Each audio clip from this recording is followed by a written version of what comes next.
إن الحمد لله نحمده ونستعينه ونستغفره ونعوذ بالله من شرور أنفسنا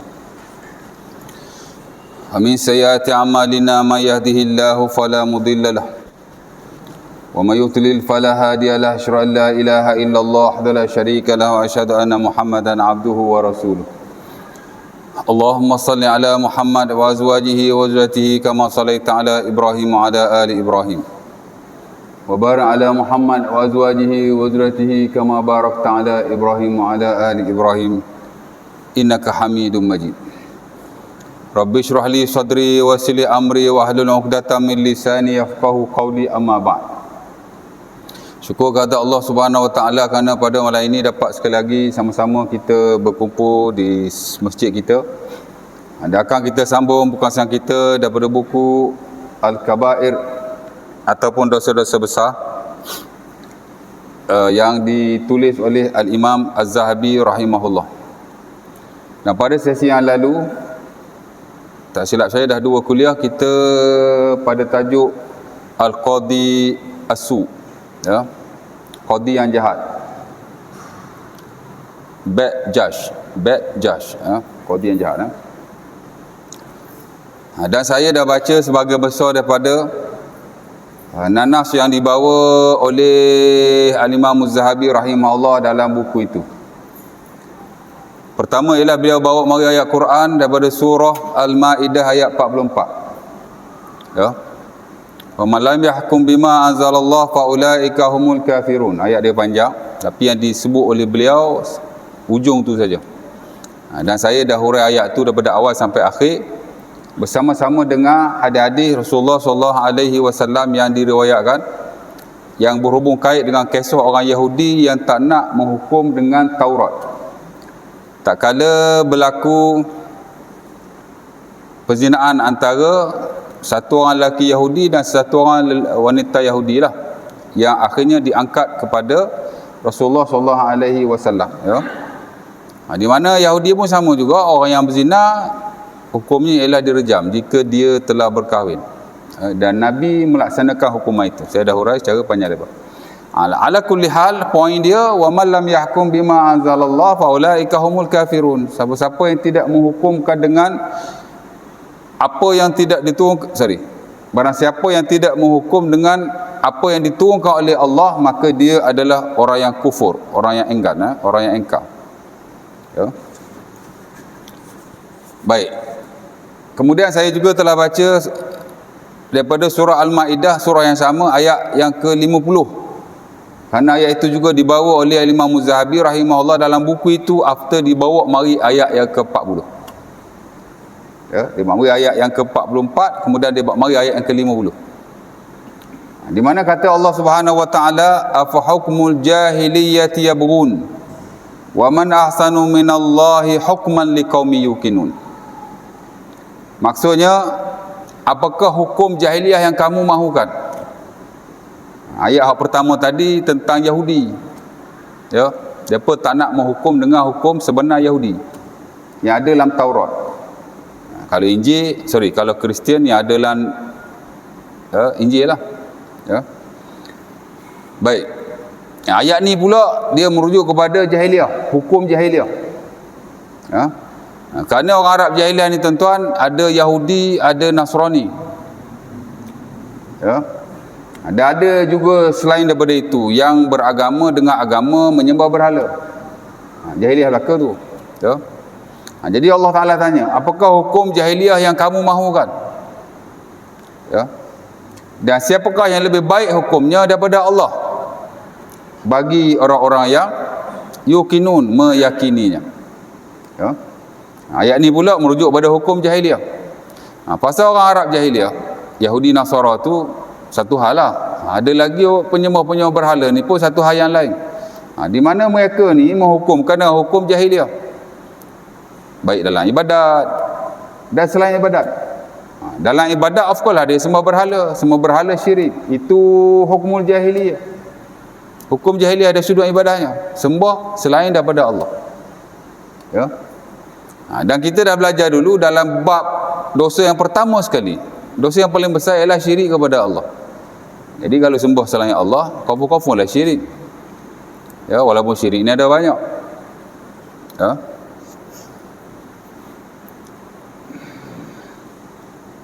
Syirik ni ada 9 sekurang-kurangnya. Usulul syirki tis'atun. Ya. Asal-usul syirik ni ada 9. Tapi hak top sekali ialah sembah selain Allah. Ya. Of course lah pada zaman jahiliah depa sembah berhala. Ya. Ada berhala daripada batu, ada berhala daripada kayu, ada berhala daripada logam-logam tertentu, ya. Kebiasaannya berhala daripada batu dipanggil authan. Kalau daripada kayu dipanggil asnam. Ya. Dan ada lagi lah nama-nama yang lain. Tak salah kan? Janji depa ni sembah selain Allah, ya. Itu sudut ibadat. Dari sudut selain ibadat, itu dari sudut kalau ibadat lah yang melibatkan kesyirikan. Ibadat-ibadat yang lain pun sama juga. Depa tawaf, dia buat tawaf. Dia jahiliah ni tuan-tuan dia campur aduk dah. Satu memang yang tak ada asas lah, itulah agama kesyirikan, sembah berhala. Satu lagi dia ambil juga daripada ajaran Nabi Ibrahim. Nabi Ibrahim ajarannya ialah tawaf. Dia tawaf Kaabah tu. Ya. Tapi dia tawaf cara dia sendirilah. Ya. Tawaf campur lelaki perempuan, sambil dia tawaf tu dia sembah berhala dia itulah. Dan mereka juga tawaf sambil bertelanjang. Macam tak logik ya, takkan lelaki perempuan tawaf bertelanjang kot. Ya. Logik? Apa yang tak logiknya? Ya. Sebab itu Nabi SAW bila dia buat pembukaan Mekah pada tahun ke-7 atau ke-8 Hijriah, Nabi bagi speech. Nabi kata la yatufu bil baiti uryanun. Pada hari ini tidak ada lagi orang yang boleh tawaf di Kaabah ini secara bertelanjang. Memang depa tawaf telanjang lah. Kan? Lepas tu Nabi kata begitu.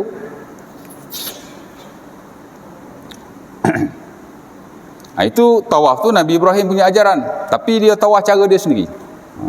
Ya. Dia campur aduk lah.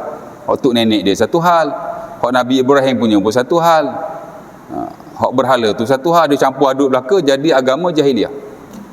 Itu ibadat. Selain ibadat umpamanya munakahat, dia ada cara dia sendiri jahiliah. Kalau tuan-tuan belajar dalam buku-buku fiqh sejarah pernikahan orang Arab ni, especially jahiliah lah ya, dia ada banyak. Nombor satu sekali ialah dia berkahwin dengan walinya. Itu yang diterima pakai oleh Islam dan disambung sehingga dijadikan satu syariat yang dibolehkan sampai hari ini. Nikah wali-wali ni sebenarnya ada orang Arab juga pada waktu itu dan dilakukan pada zaman jahiliah. Dalam banyak-banyak jenis pernikahan nombor satu sekali ialah wali menikahkan anak mereka kepada lelaki-lelaki tertentu. Itu cara jahiliah juga tu, tapi cara yang okey lah. Tapi dia ada lagi pernikahan dengan cara-cara yang lain. Kalau wanita dan lelaki itu berkedudukan, dia dah dikira pernikahan. Ya. Ada juga bentuk pernikahan di mana perempuan tu memilih beberapa lelaki yang dia mahu. Perempuan menikahkan diri sendiri dengan memilih lelaki yang dia mahu. Itu juga satu bentuk pernikahan zaman jahiliah. Itu Islam tak iktiraf belaka tu. Ya.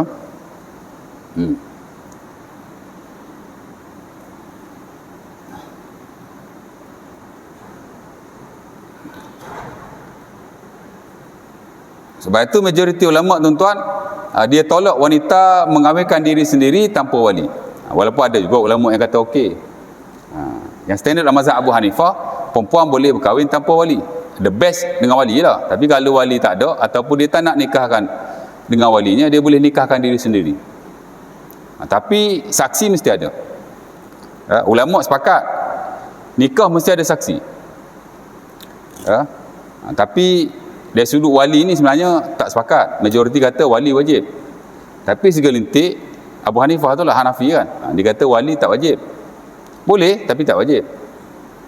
Tu dulu yang ada kes kat Perlis tu yang katanya nikah tak sah tu, ada hamba Allah tu cadangkan suruh wanita tu nikahkan diri sendiri dengan suami dia tu. Memang ada asasnya pasal Hanafi memang membenarkan. Ya. Tapi majoriti menolaknya. Selain daripada dalil-dalil yang ada, nak dibandingkan dengan dalil majoriti tak berapa kuat lah. Di samping ada sikit sebanyak tasyabuh dengan orang Arab dulu kahwin masa jahiliah. Perempuan kahwin diri sendiri, dia pilih hak mana dia nak, dia kahwin kan. Ya. Dan mungkin adalah lagi versi-versi yang lain. Ya. Itu cara jahiliah dalam bab munakahat. Dalam muamalat pun sama. Riba memang diamalkan secara meluas. Ya. Bila dia bagi hutang, mesti diambil interestnya. Sebab itu dalam bab riba hutang ada satu disebut sebagai riba jahiliyah. Kita belajar bab riba ni, riba ada dua kan. Satu riba hutang, satu riba jual beli. Riba hutang ni pun ada dua versi. Satu versi ialah riba ditetapkan pada awal kontrak. Satu lagi riba ditetapkan bila berlaku kelewatan ataupun penangguhan dari sudut bayaran. Dia ada dua riba di situ. Riba yang mula-mula tadi disebut sebagai riba dain. Hak dua tu disebut sebagai riba jahiliyah. Jadi orang Arab jahiliyah ni memang dia amal dua riba tu lah. Tapi yang paling top dia punya riba ialah awal kontrak pun dia cah lah sebahagiannya. Tapi hak dia cah betul-betul kalau lewat bayar. Tapi dua-dua ni memang riba lah. Tapi satu riba disebut sebagai riba hutang, satu lagi disebut sebagai riba jahiliyah. Riba hutang ni tetap awal kontrak, riba jahiliyah dia tambah bila lambat bayar. Ataupun bila tak dapat bayar, dia tambah. Nah, kontrak konvensional hari ni kita panggil compounding lah. Ya tak? Kita ada kredit kad konvensional. Bila tuan-tuan bayar overdue, bayar juga, tapi lepas dia punya deadline overdue kan. Tuan-tuan kena cah lah. Ya. Lepas tu tak bayar lagi. Cah lagi, tak bayar lagi, cah lagi. Dia berganda-ganda, dia panggil compounding ya. Ya tak? Kadar dia tu of course lah tinggi. Lepas tu ganda-ganda. Sebab itu ada orang tuan-tuan dia tak bayar kredit kad more than 10 years. Kredit kad dia 10,000. Lepas 10 ataupun lebih pada 10 tahun. Saya tak ingat lah dulu saya pergi kursus dulu. Mungkin 10-11 tahun macam tu lah ya, dia tak bayar. Jadi dekat sampai 30. Tak mustahil. Ya. Nampak? Dan kalau kita kalkulate pun memang akan berlaku begitu. Kerana dia compounding. Ya. Setahun kredit kad tuan-tuan kebiasaannya 15 hingga 18% lah. Kita ambil lah kalau 15%. 15% kalau daripada 1,000 berapa? Daripada 10,000 berapa? 15%. Kalau 1,000 RM15. Kalau 10,000 150. Sebulan kena 150. Ya. 150 tu 15% tahunan punya charge. Charge lambat bukan 15% tu, dia campur lagi. Maybe 1 plus 15% setahun.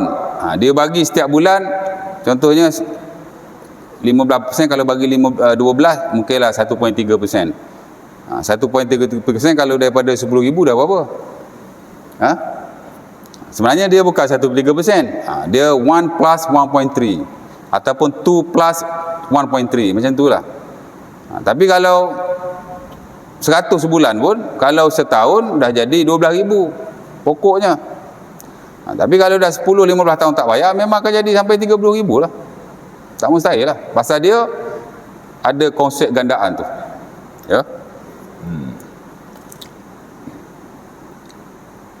Kalau Islami dia tak ada gandaan. Dan dia hanya dikenakan pampasan 1% saja. Ya. Dia ada dua kan, satu pampasan, satu ganti rugi ya. Sorry, satu ganti rugi atau bukan pampasan sorry silap. Satu ganti rugi, satu denda. Ganti rugi bank ambil lah 1% lah biasanya. Denda dia hantar pergi charity. Tapi yang penting dia tak ganda lah. Dia tak ganda. Jadi kalau tuan-tuan tak bayar 10,000 maybe 10 to 15 years tak ada lah sampai 30,000. Tak bertambah juga. Pasal Islami pun dia charge juga lewat tu. Charge sama charge. Kalau tuan-tuan lewat bayar, deadline lebih, overdue lah kan. Islami pun ada charge. Konvensional pun ada charge. Tapi peraturan dia tak sama. Ya. Cerita dia gitulah. Baik. Jadi muamalat dia memang ada riba seumpama itu. Ya. Hutang lah. Jual beli pun dia buat riba juga. Ada orang tahu riba hutang aja. Tapi riba jual beli dia tak tahu. Riba jual beli ni bila dia melibatkan emas, melibatkan perak, melibatkan makanan-makanan ruji. Saya tak ada duit nak beli gandum. Zaman tu lah ya. Saya pergilah pinjam gandum dengan orang kaya. Saya nak pinjam gandum. Alah Pian Mardi dah buat filem dah. Alibaba punya lapuk tu. Ya. Aziz. Siapa nama Aziz? Siapa nama? Kan dia pergi pinjam dengan abang dia Sudin tu. Abang dia kan. Ya. Pinjam satu gantang, bayar dua gantang. Riba. Awak ingat pinjam duit saja ke riba? Pinjam makanan ruji, bayar lebih, itu juga riba. Ya. Jadi dia tak ada duit nak beli gandum. Dia pun pergi pinjamlah gandum orang kaya. Orang kaya bagilah kan satu gantang, dua gantang, tapi bayar lebih. Itu juga riba. Islam larang. Ya. Awak pinjam satu gantang, awak bayar satu gantang. Dah bukan sekadar itu. Itu kalau bab hutang lah. Hutang ni bukan duit saja. Dia juga melibatkan pinjam meminjam. Sama juga dalam jual beli. Ya. Member ada tamar yang buruk, pergi tukar tamar yang elok. Tak boleh beza juga. Satu gantang tamar yang tak elok mesti juga ditukar dengan satu gantang tamar yang elok. Dia tak boleh beza. Saya tamar tak elok dua gantang, pergi tukar dengan awak tamar elok satu gantang, juga riba, dilarang. Kalau ikut logik kan, apa salahnya? Dah kita tak elok, dia elok, memang hak tak elok kena lebih, hak elok kena kurang. Tak boleh. Ya. Macam tak ada kezaliman, macam logiknya betul ataupun okey. Tapi Islam tak benar juga. Ya. Kerana riba dalam hutang dia melarak sampai ke jual beli. Tak boleh ada perbezaan kuantiti dari sudut pinjaman, dari sudut pertukaran pun tidak boleh ada. Hak pinjam itu tak boleh lebih, pertukaran pun tak boleh lebih. Islam jaga sampai macam tu sekali. Dan juga diklasifikasi sebagai riba. Pertukaran pun tak boleh lebih. Ya. Jadi dia buat begitu. Jadi yang miskin semakin tertindas, yang kaya okey ya kan. Dan itulah dalam hal-hal yang lain ya. Baik. Jadi jahiliah tak mau. Mesti balik kepada ahkamullah azza wa jalla. Ya, hukum akal Allah Subhanahu wa taala. Ibadat baik bukan ibadat baik ya. Baik, itu ayat yang kedua yang disebut oleh Az-Zahabi yang saya dah huraikanlah sedikitlah daripadanya ya. Baik.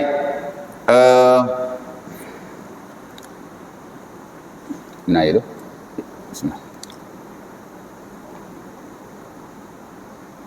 Kemudian saya juga dah baca ayat yang ketiga yang dibawa oleh beliau, itulah daripada surah Al-Baqarah ayat 159. Di mana kata Allah, innal ladzina yaktumuna ma anzalna minal bayyinati wal huda min ba'di ma bayyanahu lin-nasi fil kitabi ulaika yal'anuhumullah wa yal'anuhumul la'inun. Kata Allah Taala, sesungguhnya sesiapa yang menyembunyikan kebenaran setelah nyata baginya kebenaran itu dalam kitab. Jadi turunkan oleh Allah. Kalau Taurat lah, kalau Injil lah, kalau Quran lah. Maka orang itu dilaknat oleh Allah Ta'ala dan dilaknat oleh pelanak-pelanak yang lain. Ya. Ahli mufassir kata malaikat-malaikat. Bila Allah Ta'ala melaknat seseorang, bukan Allah Ta'ala saja yang melaknatnya. Malaikat-malaikat Allah juga turut melaknat orang-orang yang sedemikian. Ya. Jadi ayat ni jelas kepada kita, di mana kebenaran mesti disampaikan dan tidak boleh disembunyikan sama sekali. Ya. Dan dalam syarak dia tak ada beza. Awak siapa? Ya. Kan? Sama saja. Dan saya dah pernah baca hadis diriwayatkan oleh Bukhari dan Muslim daripada Aisyah itu, di mana bila ada orang yang mulia, itulah orang Quraisy, ya, daripada Bani apa tu?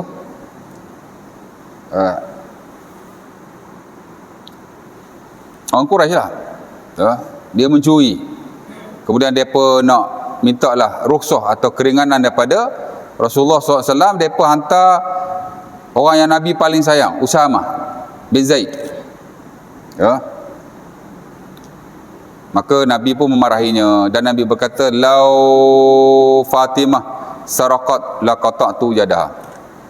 Usah kata perempuan ini. Apa dia Quraisy, dia bangsawan, dia geng-geng aku juga. Kalau Fatimah mencuri sekalipun, aku akan memotong tangannya. Maknanya di hadapan hukum syarak tak ada beza. Ya. Hukum Allah Taala mesti dilaksanakan, diangkat dan kepada semua orang sama saja, tak ada beza. Ya. Merangkumi semualah, ibadat baik, muamalat baik, ya. Semua orang kena semayang, tak kira awak siapa. Hukum akam ibadat terpakai kepada semua orang. Sama juga hukum akam yang lain, munakahat, ya, muamalat, jinayat lah, of course. Dan begitu jugalah, dia sama saja, ya. Sebab itu dia tak boleh dibeza-bezakan. Ya. Siapa-siapa yang membezakan, of course lah orang yang ada authority. Seumpama yang ditajukkan oleh Az-Zahabi, Al-Qadi Su, Qadi yang jahat. Qadi hak guna authority tapi tak betul-betul ikut standard atau disiplin yang ada dalam syarak. Suka-suka dia kan. Kalau orang yang okey, dia lepaskan. Atau geng dia. Kalau bukan geng dia, dia hukumkan. Itu tak boleh. Ya. Baik. Jadi 3 ayat Quran ni dibawa oleh Az-Zahabi rahimahullah. Kemudian dibawa lagi beberapa hadis Nabi. Satu hadis itu saya dah baca. Hadis diriwayatkan oleh Al-Imam Al-Hakim rahimahullah daripada Talha bin Ubaidillah.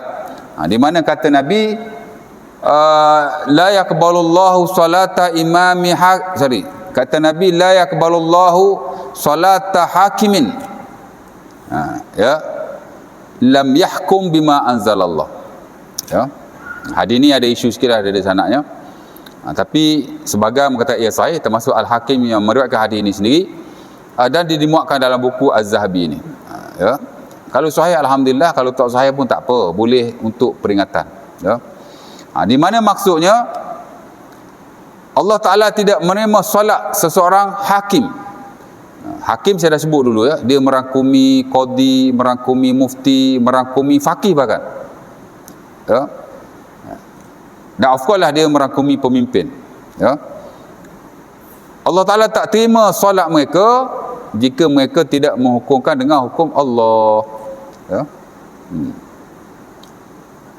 Dan saya dah huraikan pada sesi yang lalu. Dan malam ni sebenarnya saya nak baca 2 hadis lagi yang berbaki. Satunya ialah hadis yang diriwayatkan oleh Al-Imam Abi Dawud rahimahullah dan Al-Hakim juga daripada Buraidah Al-Aslami radhiyallahu taala anhu, di mana kata Rasulullah sallallahu alaihi wasallam, al-qudatu salasatun qadin fil jannah wa qadiyan fil nar. Maksudnya Nabi kata qadi itu ada 3 jenis, 3 orang. Ya. Seorang duduk dalam syurga ataupun akan masuk syurga, 2 orang lagi akan masuk neraka. Maka siapa yang masuk syurga ni? Nabi pun menjelaskan lebih lanjut. Nabi kata, allazi arafal haq faqada bihi fa huwa fil jannah. Orang-orang yang qadi yang mengetahui yang benar, ya, kemudian dia menghukumkan dengannya, maka dia dalam syurga. Dia tahu hak betul lagu mana, kemudian dia apply, dia implement benda tu. Ya. Dia tak ada nak pilih-pilih kasih, tak ada nak tak adil, ya. Dia buat betul-betul lah mengikut apa yang telah ya, kalau hukum Allah dihukumkan oleh Allah lah. Mana peraturan tu dia jalankan seumpama yang dipertanggungjawabkan ke atasnya. Dia very responsible lah kepada jawatan dia, tanggungjawab dia buat betul-betul. Hak ni Nabi kata fil jannah, dalam syurga. Ya. Dia tak ada cilok-cilok, heki-pengki, ya, tak ada. Ya. Dia buat betul lah. Apa-apa yang telah diputuskan dalam syarak. Ya. Dia tak ada bias, ya. Baik, kemudian Nabi menyambung lagi, allazi arafal haq fajara fil hukum fahuwa finnar. Qadi yang tahu hukum, dia tahu hak betul lagu ni, tapi jara fil hukum, dia tak buat, dia tidak melaksanakannya, dia buat hukum yang lain. Yalah, dah curi anak beranak kita, lagi kita nak potong tangan kot, contohnya. Hak curi anak beranak kita ataupun sahabat handai kita, takkan kita nak denda kot. Kalau orang lain dia saman, tapi dah tengok, oh ni kawan dia ni, tak apa. Tak boleh lah gitu. Kalau salah, tak kira awak siapa, ya tak?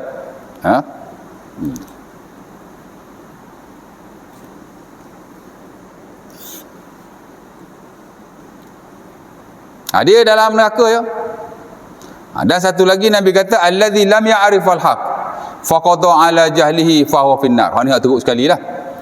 Dia tidak mengetahui yang benar, tak tahu, jahil lah, lalu dia menghukum di atas kejahilannya, maka dia dalam neraka.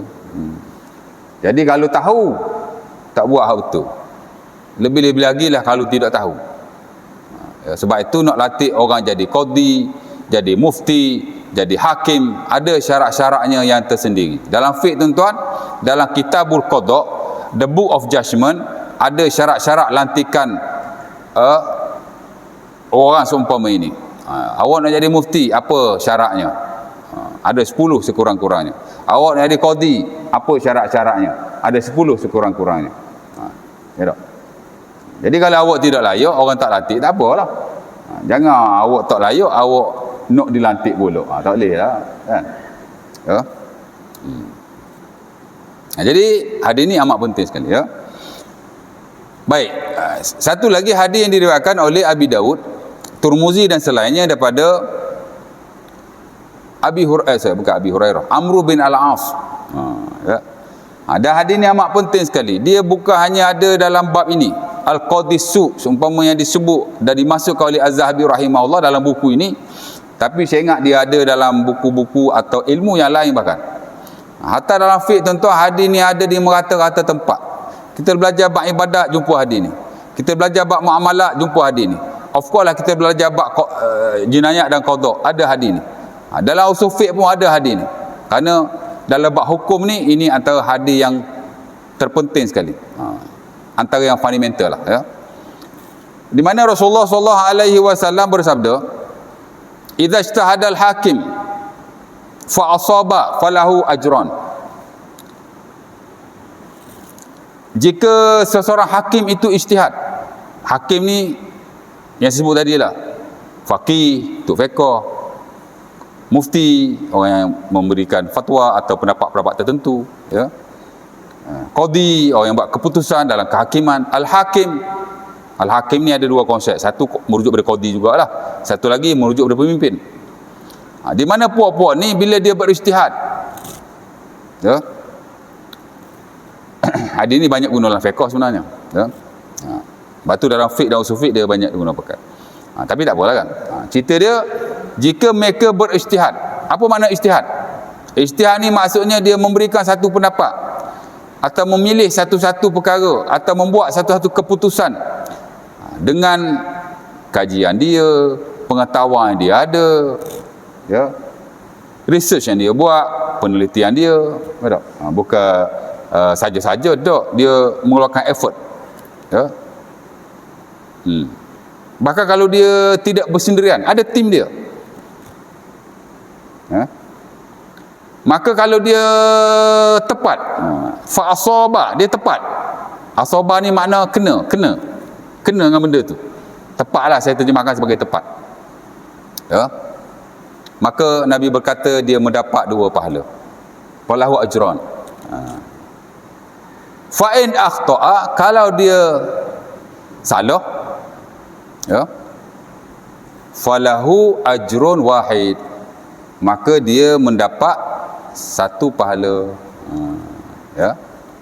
Dan dengan sebab hadis ni, ulama ada 2 perkataan lah ya. Perkataan pertama ialah mereka yang mengatakan bahawa semua pendapat yang dikeluarkan oleh orang yang sebegitu ya, dengan effort yang dia buat lah, dengan tim dia, kajian dia apa gitu ini, Kalau dia tepat, dia dapat 2 pahala. Dan kalau dia tak tepat, dia dapat 1 pahala. Ya? Maksudnya dia kata ataupun secara kesimpulannya dia kata semua pembuat keputusan seumpama ini dia kata musib. Musib ni maksudnya betul lah ataupun tepat lah. Ya. Nampak? Dan sebagai lain pula kata atau mengambil pendekatan, kalau ada banyak pendapat dalam satu perkara yang dikeluarkan oleh orang sebegini, maka yang betul satu saja, hak lain itu tak tepat lah. Ya? Dia kata begitu. Ataupun dia kata betul tapi tak tepat, macam itulah lebih kurang. Ya? Dalam hukum ni, contohnya dalam satu-satu masalah tu ada lebih daripada satu pendapat. Jadi golongan yang pertama tu kata semua pendapat itu betul. Betul belaka dan tepat belaka. Tapi sebahagian lain kata dok, pendapat tu boleh dia betul tapi hak tepat satu saja. Dan itu setahu saya pendapat majoriti, dan of course lah ia yang standard dalam mazhab Syafi'i lah kalau dalam konteks hukum lah ya. Hatta kata An-Nawawi rahimahullah dalam syarah Sahih Muslim, dia kata al-asah indal mazhab Syafi'i wal ashab annal musyi' wahid. Yang paling sahih dalam mazhab Syafi'i dan sahabat-sahabat Imam Syafi'i, dalam banyak-banyak pendapat yang ada, yang tepat hanya satu saja. Ya? Sebab itu hak tepat itulah yang diangkat menjadi muktamad ataupun yang paling standard dalam satu-satu mazhab. Kalau mazhab Syafi'i tu hak muktamad tu kira hak paling tepat lah tu. Ya. Dan begitulah kata ulama-ulama yang lain ya. Jadi cerita dia begitu. Baik. Itu 2 hadis. Kemudian dia bawa marilah ada hadis lagi, antaranya hadis yang diriwayatkan oleh Abu Hurairah juga dan Sunan Abi Daud, di mana kata Nabi, man ju'ila qadiyan fa ka'annama zubiha ala sikin. Siapa-siapa yang diangkat menjadi qadi, menjadi mufti, menjadi hakim atau orang yang ada autoriti seumpama ini, maka seumpama dia telah disembelih tanpa pisau. Pasal apa? Pasal tanggungjawab yang dia nak pikul ni besar. Betul tak? Ya. Jadi silat-silat hari bulan, bukan hanya dosa dirinya yang dia tanggung, tapi dia juga nak kena tanggung dosa orang lain. Ya. Sebab tu dia kena kaji betul-betul, teliti betul-betul untuk ataupun sebelum dia nak keluarkan satu-satu keputusan. Ya. Jadi habislah nanas yang dibawa oleh Az-Zahabi rahimahullah, dan beliau dalam bab ni tak menghuraikan secara panjang lebar. Beliau hanya menukilkan ayat-ayat Quran dan hanya hadis-hadis Nabi SAW yang berkenaan. Kerana ayat ni very clear dan hadis ni pun very clear, tak ada apa-apa kemuskilan. Ya. Dan menjadi kelaziman para ulama tuan-tuan dalam satu-satu isu, bila nas tu dia very straight to the point and very obvious or clear one, dia takkan explain lebih-lebih, melainkan dalam ilmu-ilmu tertentu sahaja. Macam ilmu dosa besar ni dia tak perlu cakap banyak, tak perlu nak hurai lebih-lebih, dia very straight to the point. Tapi kalau ilmu tafsir lainlah, banyaklah skop-skop yang nak dihuraikan oleh para ulama. Ada tafsir itu dia nak hurai dari sudut bahasa, skop bahasa, maka dalam satu-satu ayat Quran dia hurai panjang lebar lah dari sudut bahasa tu. Alhamdulillahirabbil alamin, alif lam tu apa kedudukannya dalam bahasa? Hamdu tu kenapa baca bagi depan? Dia nak hurai one by one tu. Jadi tafsir tu ada. Kalau dari sudut macam-macam lah kan. Tapi dalam bab ni dia very straight to the point. Sebab itu Zahabi dalam mana-mana bab pun dia tak hurai banyak. Kadang-kadang dia bagi hanya 1-2 poin saja. Selebihnya itu dia hanya menukilkan ayat Quran dan hadis Nabi yang ada saja. Dan selepas ni atau next kuliah nanti kita akan baca dosa yang ke-27. Itulah dosa tentang lelaki yang dayus. Dan saya ingat dalam banyak-banyak bab, tajuk tu yang paling simple sekali. Zahabi hanya buat mari satu ayat Quran dan satu hadis Nabi SAW dan satu kata-kata yang pendek saja. Paling mudah sekali. Saya ingat satu kuliah boleh habis kot. Tapi next kuliah nantilah, insya-Allah taala, ya. Jadi kita pun dah nak azan. Ada soalan tak? Ada soalan? Tengok dah berhenti dah. Ada nak tanya? Kalau ada nak tanya, tanya saya. After azan saya jawablah secara ringkas. Boleh je nak tanya? Saya pun nak cepat ni, ada majlis. Guru besar saya nak bencin. Malam ni majlis dia. Lepas isyak pukul 9. Saya nak kena pergi ya. Bismillah.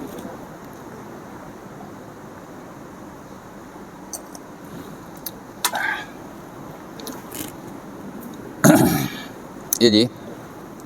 Nak belajar bahasa Inggeris ni. Dari bayar hanky-panky. Nak belajar bahasa Inggeris. Right. Ya. Juga bahasa Inggeris.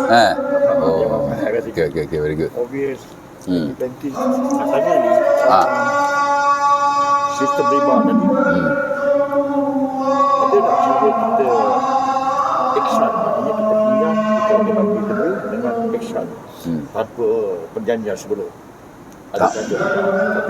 Tanpa apa? Tanpa keuntungan. Kita pinjam 1,000 ke kawan, lepas kita nak bayar balik, kita rasa extra dia bayar bagi kita, dia bagi dua-dua. Tanpa dia punya kawan. Kata dia 100. Boleh tak dalam Islam? Tanpa perjanjian sebelum. Tanpa apa-apa perjanjian. Mana bila nak bayar apa semua tak ada. Dengan dia extra kita dia bayar bagi kita, kita bagi dia. Maksudnya Boleh tak? kita bagi dia perjanjian sebelum tu. Riba tu perjanjian banyak cerita kan. Tidak jelas.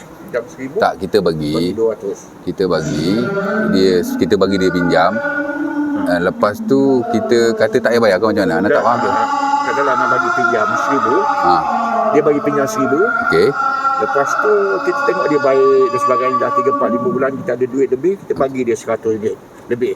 Selain pada 1,000 tu. Okey. Kita tambah sendirilah. Boleh. Kata riba kata apa? Boleh. Nanti saya jelaskan. Jelas tak? Okey, insya-Allah. Boleh. Satu soalan je.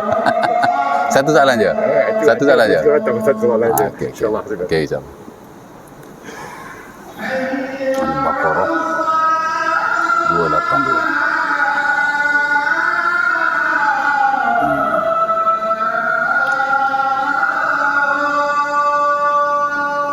La haula wala quwwata illa billah.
اللهم رب هذه الشهادة والأمانة محمد اللهم إني أسألك العافية في الدنيا والآخرة.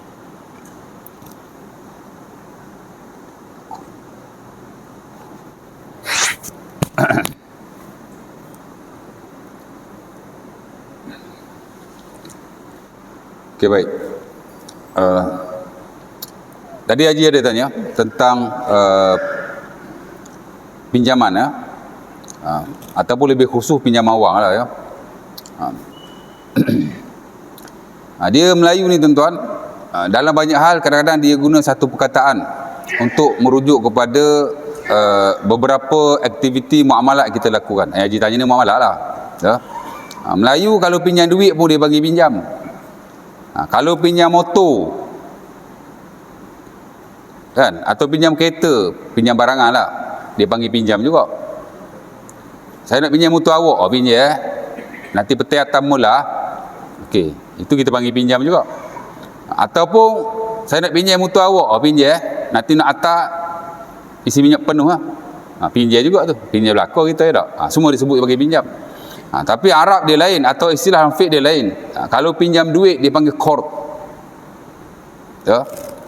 Di mana kita tak boleh ambil apa-apa munafaat. Bukan hanya tak boleh ambil lebih, tapi apa-apa munafaat pun tak boleh. Saya nak pinjam RM10 daripada Haji. Haji pun bagi saya RM10. Betul tak? Bayar RM20 boleh, no hal. Riba. Ya. Kerana pinjaman wang seumpama ini yang kita sebut sebagai qard, dia tak boleh ambil lebih bayaran. Tak boleh. Awak pinjam banyak tu lah awak kena pulangkan. Ataupun bila nak bayar ni bulan depan lah. Kalau awak bayar lewat, naik lagi. Tu riba jahiliah yang saya sebut awal-awal tadi lah. Riba berlaku tu sama ada dinaikkan pada awal kontrak ataupun dinaikkan setelah berlaku lewat pembayaran. Macam hak konvensional duk buat hari ni lah. Itu riba juga. Dia suruh kita ambil lebih kan. Ataupun kita tak ambil lebih. Oh, saya nak pinjam 10 ya. Ambil 10 ya. Nanti basuh kereta saya ya. Itu juga riba. Kerana riba ni bukan hanya ambil lebihan di atas pinjaman yang kita buat. Tapi apa-apa munafaat tak boleh. Ya, bukan ambil lebih saja. Kullu qardin yajurru naf'an fahuwa riba. Dia ada kaedah dia. Dalam bab hutang duit ni lah, pinjaman ni. Setiap pinjaman wang yang kita sebut sebagai qard yang membawa kepada munafaat, maka ia adalah riba. Ya. Sebab tu kalau di bank-bank yang ada hari ni, dia nak buat apa-apa peraduan. Kalau akaun simpanan tak boleh, tapi kalau akaun pelaburan boleh. Ya. Macam kita ada BSN buat CJ simpanan premium. Itu bukan akaun simpanan, itu akaun pelaburan. Kalau akaun simpanan tak boleh. Kerana dia jadi riba walaupun peraduan. Jadi tak boleh ambil munafaat apa-apa tak boleh. Okey. Kalau pinjam motosikal, pinjam motor boleh ambil petang nanti hantar. Itu orang Melayu panggil pinjam. Tapi kalau Arab dia panggil ariyah. Tadi qard, pinjam duit. Kalau pinjam barang tanpa ambil apa-apa munafaat, dia panggil ariyah. Harus dan dalam setengah keadaan berpahala. Pasal kita tolong orang. Macam hutang tadi, kalau orang nak pinjam hutang dengan kita, orang yang berhutang kalau tanpa hajat dia makruh, tapi kalau ada keperluan harus. Jangan kata hutang tak boleh pula. Jangan berhutang ya. Nanti mati susah. Nabi berhutang elok ya. Pasal apa awak kata begitu? Kalau tanpa hajat dan keperluan makruh. Tapi kalau ada hajat dan keperluan harus. Kita bukan anak bangsawan. Betul tak? Kalau awak anak jutawan okey lah, tak perlu pinjam bank, tak perlu pinjam itu pinjam ini kan. Ataupun tak perlu dapatkan pembiayaan. Okey je, tak ada masalah sama sekali. Okey. Kalau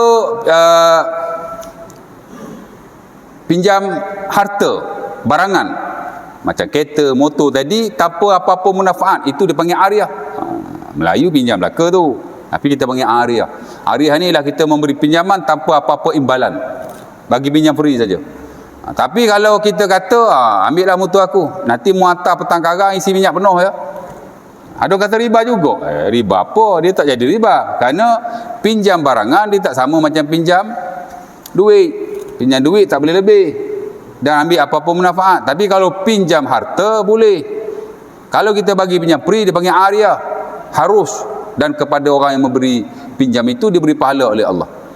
Tapi kalau kita ambil manfaat dia jadi ijarah ataupun dia panggil ijarah. Tukar lalu. Ya. Awak pinjam motor saya, petang nanti hantar isi minyak ya, boleh. Ataupun basuhlah motor saya cemadah ni ya, boleh. Kalau pinjam barangan boleh kita ambil manfaat. Kalau kita tak ambil manfaat dia jadi ariyah. Kalau kita ambil manfaat dia jadi ijarah. Ijarah ni maksudnya sewaan. Orang tu pada hakikatnya dia bukan pinjam, dia sewa. Maka dibolehkan. Nampak? Okey, balik pada yang pinjam tadi ataupun poin lah kepada Hak Haji tanya tadi, kita tak boleh ambil lebih bila kita pinjam. Tapi kalau orang tu nak bayar lebih boleh tak? Boleh ya tak? Pasal member dah tolong kita, kita bagilah lebih. Bahkan Nabi SAW menggalakkan dalam hadis yang diriwayatkan oleh siapa nama sahabat Nabi tu? Abi Rafi', Nasai Bukhari. Kata Nabi, ahasinukum qada'an, ataupun setengah riwayat, inna khiyarakum ahasinukum qada'an. Nabi kata sebaik-baik kamu ialah bila dia bayar hutang kepada orang lain, dia bagi lebih. Tapi nak bagi lebih, dia ada beberapa syarat. Pertama, tak boleh ditetapkan pada awal kontrak atau pertengahan kontrak. Ia hanya boleh diberikan selepas kontrak itu habis. Selagi kita tak habis bayar hutang, tak boleh bagi. Haji pinjam saya 10 riyal. Contoh. Macam itulah ya. Masa Haji bayar 10 riyal tu, baru Haji boleh bagi lebih. Tapi sebelum Haji bayar, Haji nak bagi dulu, tak boleh. Dia tak boleh, melainkan setelah hutang diselesaikan. Mana waktu kita nak bayar tu. Ujung tu, baru boleh. Awal-awal tak boleh. Ya. Saya pinjam 10 riyal Haji. Boleh. Nanti kalau saya ada duit, saya bayar lah lebih. Tak boleh juga tu. Jadi riba. Pasal ada lah awal-awal kontrak nak offer bagi lebih. Lepas tu dia kata pula, kalau saya ada duit. Siapa yang boleh ukur awak ada duit, tak ada duit? Nanti awak bagi RM10, hak ni pula kata, itu kata nak bagi lebih kalau ada duit. Saya kata, kalau ada duit, saya tak ada duit. Saya tengok awak duit banyak ni. Jadi gaduh lah. Boleh bagi lebih, tapi tak boleh disyaratkan pada awal kontrak. Sama ada oleh si pemberi pinjam atau si peminjam. Ujung boleh. Dan ia memang digalakkan dalam syarak. Memang kalau orang bagi kita pinjam, dia dah tolong kita bagi dah lebih. Tapi ujung-ujung lah. Ya. Jadi cerita dia boleh haji. Ya, insya-Allah taala. Jadi setakat itu dulu. Aku lukul hazza, sazimali walakum. Assalamualaikum warahmatullahi wabarakatuh. Kita tangguhkan majlis kita dengan tasbih kafarah.